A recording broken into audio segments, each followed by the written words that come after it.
9h19 sur Sud Radio. Soyons précis. C'est quoi le problème, Félix Mathieu? Très chères églises, les communes ont bien du mal à financer l'entretien de ces joyaux qui sont une partie de notre patrimoine. Oui, effectivement. Environ 1600 églises sont fermées, par exemple, en ce moment pour vétusté sur un peu plus de 40 000 églises communales consacrées au culte catholique dans notre pays. La plupart de nos communes se sont retrouvées historiquement propriétaires du bâtiment après la loi de séparation des églises et de l'État en 1905. Mais ça coûte cher, oui, s'il faut refaire la toiture. Une commune avec une église assez basique pourra s'en tirer pour environ 200 000 euros. C'est déjà, vous allez me dire, une belle somme pour un petit budget. Mais sauf que souvent, c'est bien plus que ça. Dès que la structure est plus complexe, plusieurs parties à différentes hauteurs, un clocher, des fioritures, etc. Eh bien là, l'addition monte beaucoup plus que ça. Même il y a quelques mois à Figeac, dans le Lot, la réfection du toit de l'église a été estimée à plus de 4 millions d'euros. Forcément, ça fait avaler de travers une partie du conseil municipal. Pour les bâtiments classés, les communes peuvent grappiller des subventions à droite à gauche, mais souvent les églises, même non classées, elles aussi ont une histoire avec une charge symbolique et personne, évidemment, n'a envie de faire n'importe quoi avec. Félix, dans certains cas, c'est inéluctable. Il y a une solution, elle est extrême, c'est la désaffectation. Oui, et encore, ça arrive moins souvent en France que dans les pays où le culte finance directement les bâtiments. Mais dans notre pays, quand la commune, puis le préfet constatent que le culte n'est plus assuré dans l'église depuis au moins 6 mois, alors là, ils peuvent la faire désaffecter, la retirer du culte si l'évêché est d'accord. Parfois, il y a une ultime petite cérémonie religieuse de désacralisation, vous savez, avec l'abbé. Selon une estimation, c'est arrivé dans un peu plus de 400 églises depuis l'an 2000. Puis là, l'église est soit revendue, soit transformée en autre chose, ou plus rarement détruite. 72 démolitions d'églises depuis un quart de siècle, selon un rapport sénatorial. Bon, c'est pas si courant que ça, c'est une issue souvent crève-cœur, et pas que pour les fidèles, avec forcément la charge symbolique d'un clocher qui marque de son empreinte un village ou bien un quartier. C'est vrai que c'est un crève-cœur, une église qui disparaît. Bonjour à vous, Evelyne Glory. Bonjour. Soyez la bienvenue. Vous êtes maire de Plédère, c'est en Île-et-Vilaine. Vous avez fait estimer alors le coût de la réfection de l'église chez vous. C'est une somme importante ? Oui, 1,7 million. 1,7 million. Donc, oui, 1,7 million hors taxe. Je vous fais grâce de la TVA.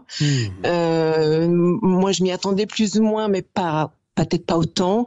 Aujourd'hui, si je dois rebriller un mandat, c'est quasiment le mandat complet qui va passer en investissement sur l'église, puisque c'est une somme colossale.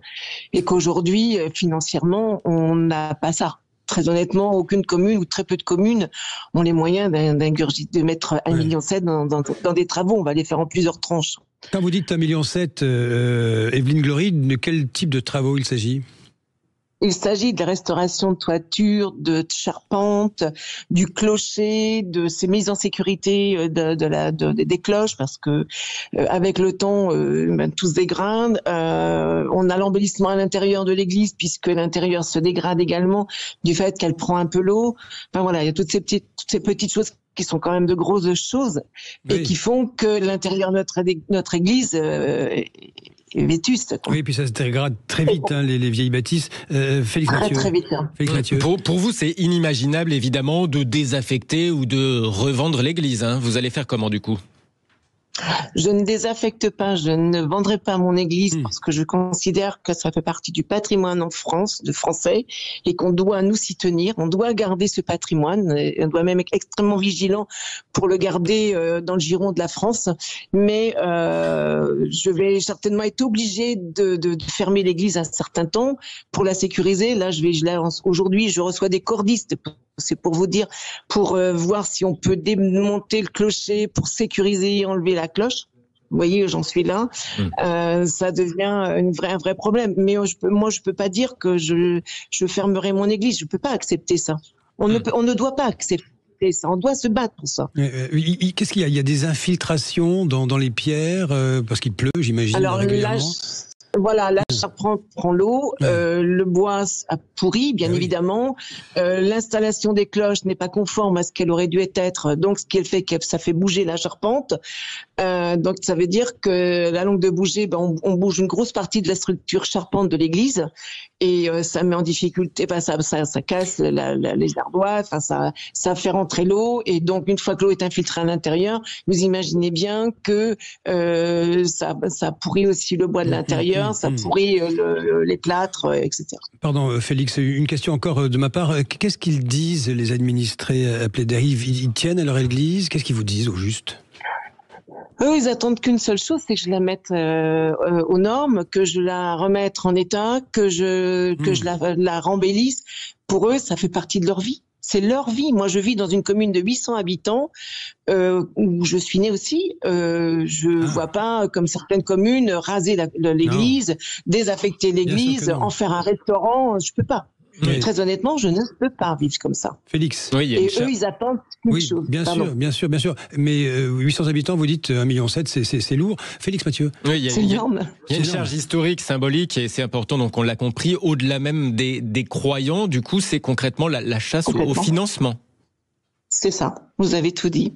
Voilà, nous on est à la recherche je vais me mettre à la recherche de subventions parce que je vais être obligée de faire en plusieurs tranches parce que je suis incapable de sortir 1,7 million comme ça du jour au lendemain. Donc il va falloir que je fasse la chasse aux subventions et puis peut-être aux mécènes. Je profite de votre radio pour faire un appel aux mécènes. Allez-y, mais voilà, on est tous. Je lance un appel. Oui. Les gens se mettent en contact avec la mairie de Plédère, qui est située entre Rennes et Saint-Malo, donc et entre Dinan et Combourg. Donc on est sur des endroits stratégiques. Mais voilà, j'ai besoin de mécènes, j'ai besoin d'aide, j'ai besoin qu'on m'aide pour faire les travaux de mon église, parce que je reviens à ce que j'ai dit en préambule, c'est l'histoire de notre pays. On peut pas laisser partir cette histoire. C'est pas possible. C'est à se demander, Evelyne Glory, si à terme il ne faudrait pas imaginer des systèmes, je veux dire une bêtise sans doute, mais mixtes, je ne sais pas moi, moitié église, moitié espace de coworking, je n'en sais rien, mais trouver coûte que coûte les moyens de conserver ces joyaux, ces patrimoines. Et c'est vrai ce que disait Félix Mathieu, ça dépasse le simple fait d'être croyant ou pas, d'être catholique pratiquant ou pas. C'est le patrimoine universel de la France. Voilà, on en est là. Bon, écoutez, l'appel est lancé, Evelyne Glory, Plédère, en Ille-et-Vilaine. Et puis, il ne faut pas oublier, Plédère en Ille-et-Vilaine. Il ne faut pas oublier que des gens ont construit ces églises, et pas avec les moyens que l'on a aujourd'hui. Il faut penser à tout ça. Il faut penser à toute cette histoire qui est ancrée dans notre pays. Et je pense que nous, maires, nous avons un rôle à jouer pour maintenir nos patrimoines, et quelle que soit la taille de la commune. Merci en tous les cas. Appel lancé. Evelyne Glory, merci, maire de Plédère. C'est bien qu'il y ait la solidarité de vos administrés. Et puis les élections qui arrivent aussi, il faut parler de tout ça. Merci Evelyne Glory, maire de Plédère en Ille-et-Vilaine. Et très beau sujet, une fois de plus, Félix Mathieu ce matin. C'est important de sauvegarder ce patrimoine culturel et religieux français. C'est important. Nos églises sont vraiment constitutives de ce qu'est notre beau pays. Dans un instant,